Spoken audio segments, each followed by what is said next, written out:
आप सुन रहे हैं एक ऑडियो सीरीज बीवी बाय चांस, प्यार और धोखे से भरी एक बहुत ही रोमांचक लव स्टोरी। पिछले एपिसोड में हमने जाना कि कैसे रोशनी अपनी नौकरी बचाने के चक्कर में मोहित के सामने होशियारी दिखाने की कोशिश कर रही थी, लेकिन वो अनजाने में खुद ही मोहित के जाल में फंसी जा रही थी।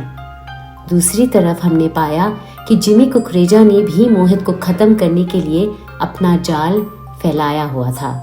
अब रोशनी उस साजिश का हिस्सा है कि नहीं, ये जानना मुश्किल है।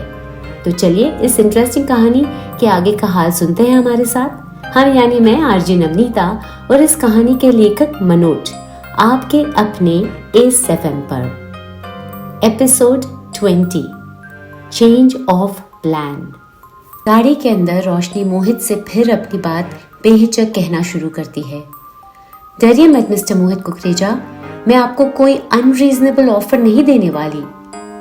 मोहित उसकी बात सुनकर जिमी के ऑफर को सुनने को तैयार होता है और कहता है, क्या है तुम्हारा ऑफर मिस रोशनी तनेजा?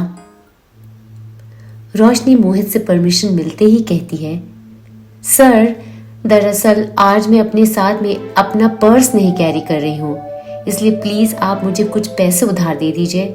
रास्ते में पड़ने वाली किसी भी अच्छे कपड़ों की दुकान पर आप गाड़ी रोक कर मेरा बस 5 मिनट तक इंतजार कीजिएगा। मैं उस दुकान में जाकर फटाफट कपड़े बदल कर लौट आऊंगी। इससे ना तो हमें देर होगी और ना ही आपकी शान में कमी आएगी। मैं वादा करती हूँ कि कल ऑफिस आते ही मैं आपसे लिए हुए पैसे भी वापस लौटा दूंगी।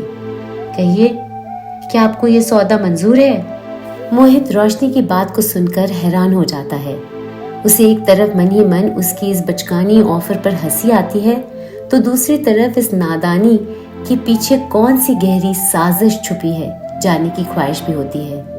पर वह कुछ कहता इससे पहले ही रोशनी फिर से बोल उठती है, क्या आपके पास इतने भी पैसे नहीं है मिस्टर मोहित कुकरेजा?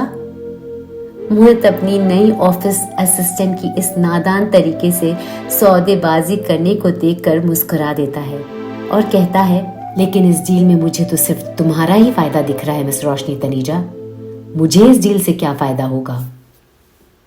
रोशनी कहती है, अरे बिना एक पैसे खर्च करे मैं आपकी कंपनी की ब्रांड बिल्डिंग एक्सरसाइज की शुरुआत कर रही हूँ और आप पूछ रहे हैं कि आपको इस डील में क्या फायदा होगा। मेरी जगह कोई एडवर्टाइजिंग कंपनी ने आपको ऐसा आइडिया दिया होता तो वो आपसे कितनी फीस चार्ज करते, थोड़ा सोचिए।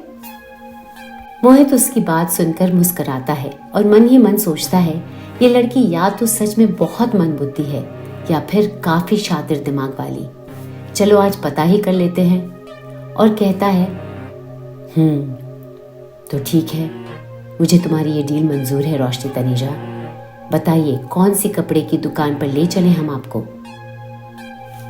कुशल त्रिवेदी अपने बॉस की इस बात को सुनकर हैरान हो जाता है, पर वो चुपचाप गाड़ी चलाने पर अपना ध्यान रखता है।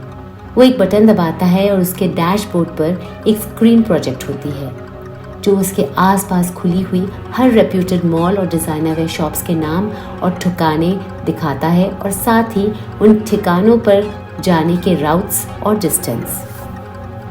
पिछली सीट पर रोशनी अपनी डील को उस पागल मोहित की मंजूरी मिलने से ज्यादा हैरान हो जाती है मोहित की खूबसूरत मुस्कान को देखकर।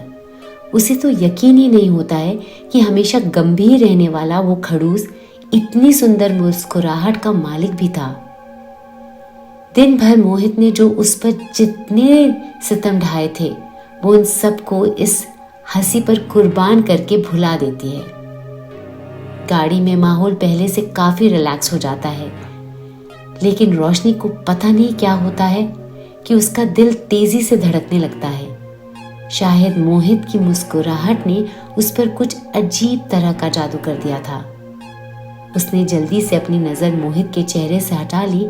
उसे डर था कि कहीं वह उसकी मुस्कुराहट पर मोहित होकर उसकी गहरी आंखों में डूब न जाए।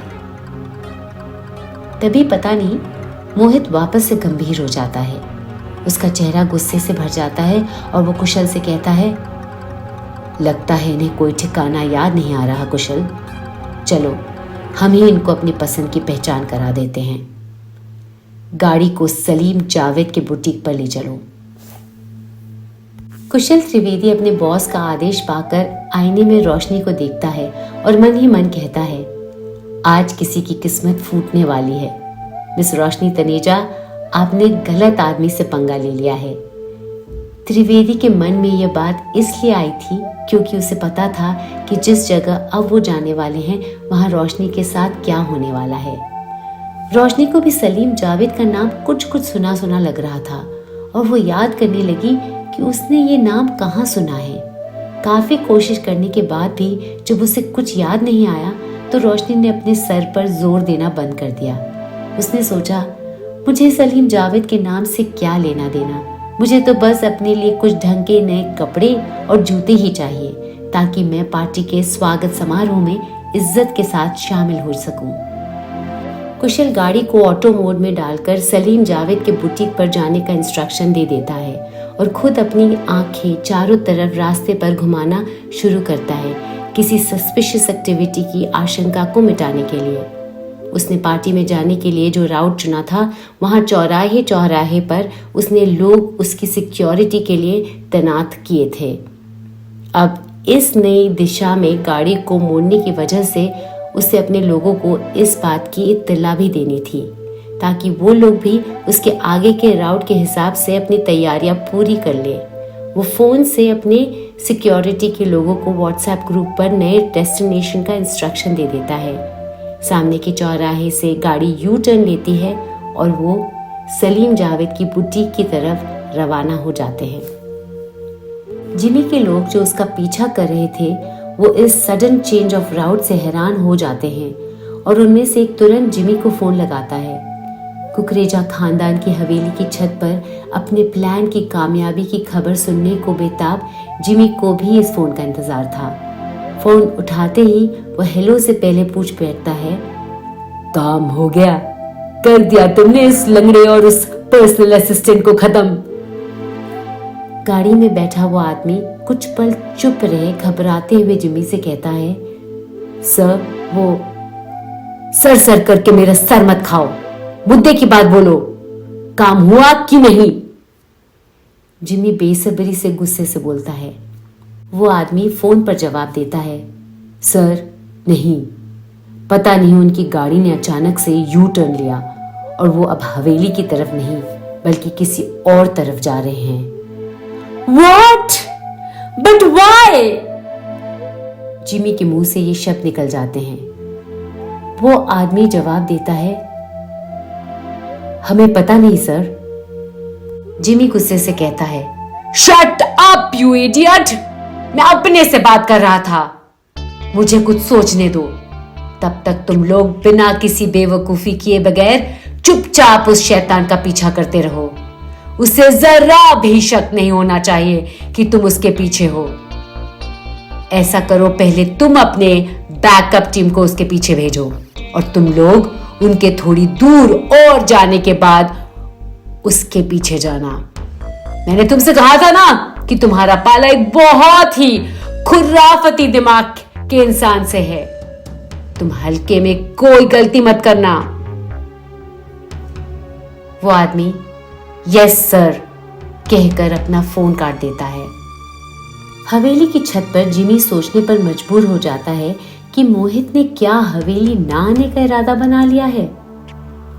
वो अपना सर हिलाकर फिर बोल पड़ता है, नहीं, हवेली पर तो वो जरूर जाएगा। दादू की इस पार्टी पर अगर वो नहीं आया तो यह उनकी शान में गुस्ताखी होगी। क्या कारण हो सकता है उसकी इस नई चाल का? कहीं उसे रोशनी पर शक तो नहीं हो गया? मोहित कुकरेजा और जिमी कुकरेजा के बीच इस मौत की चौपड़ का खेल बिल्कुल समझ में नहीं आ रहा। इस खेल में रोशनी को किस तरह इस्तेमाल किया जा रहा है वो भी काफी कॉम्प्लिकेटेड होता जा रहा है। लगता है हम अपना दिमाग इस ट्विस्ट एंड टर्न से भरी कहानी पर ना ही खर्च करें तो बेटर होगा। इस कहानी को ही अपने आप आगे का हाल जाहिर करने दे। तो फिर आज के लिए बस इतना ही। इस कहानी के आगे का हाल जानते ही हम फिर से हाजिर होकर आपको अगले एपिसोड में सुनाएंगे। तब तक के लिए हमें विदाई दीजिए। जल्द ही फिर मिलेंगे आपके अपने एस एफएम पर। मैं आरजे नवनीता और इस कहानी के लेखक मनोज के साथ।